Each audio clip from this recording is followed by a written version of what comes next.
While working on a personal game, I found myself in a procedurally generated rabbit hole.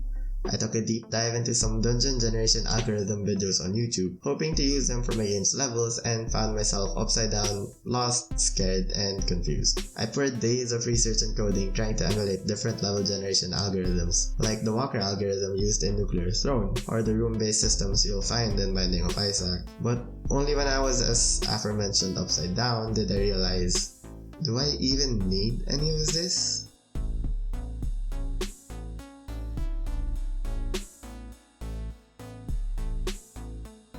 Procedural generation is a programming technique wherein the computer or engine generates game content on runtime, as opposed to having completely handcrafted scenarios like most story-based games. Of course, the game maker must provide a specific set of instructions or algorithms for the computer to go by. For example, the Walker algorithm has a walker that goes through a grid and carves out rooms, creating a sort of dungeon-y feeling level. Another example is using noise maps for creating a more natural looking world generation.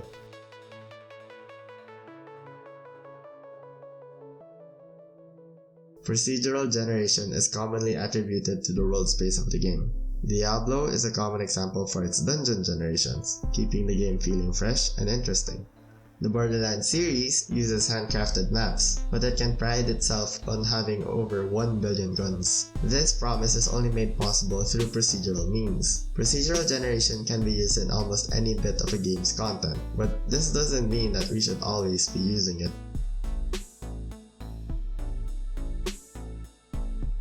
Procedural generation is enticing with its ability to recreate new things every time, but we have to take into consideration what kind of impact this will have in the game. For example, it will allow you to generate big levels quickly, but this can run the risk of making things feel empty. Will the player be able to travel through the world properly, or will they just get lost in it?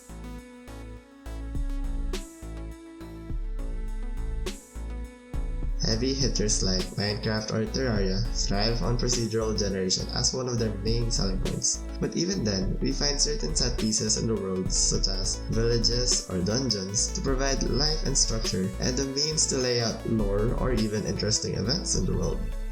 Back in its beta days, Subnautica was originally meant to have procedural generation. Imagining a new underwater world every playthrough sounded great, but pushing for a more polished and hand-painted world was definitely a brave and admirable decision by the developers. Even if procedural generation is practically infinite, it can only go so far in making a game feel fun. Story elements, game mechanics, and overall cohesion cannot be replaced by fancy level design algorithms.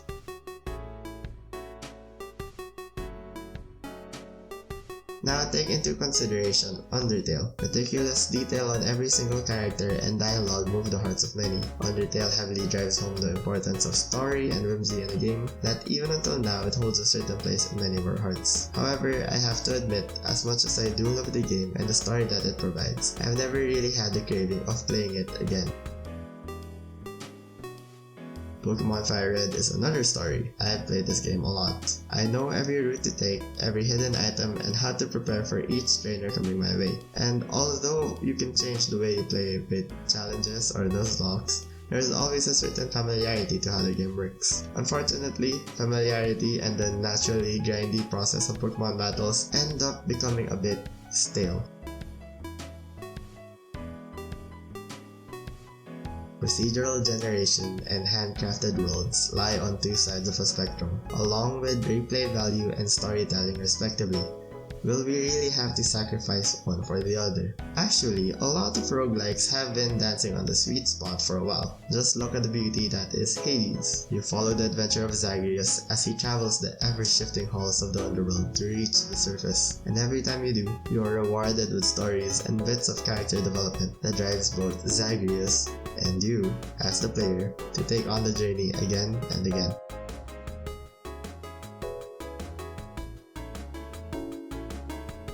There is nothing wrong with trying your hand at implementing procedural generation on your games.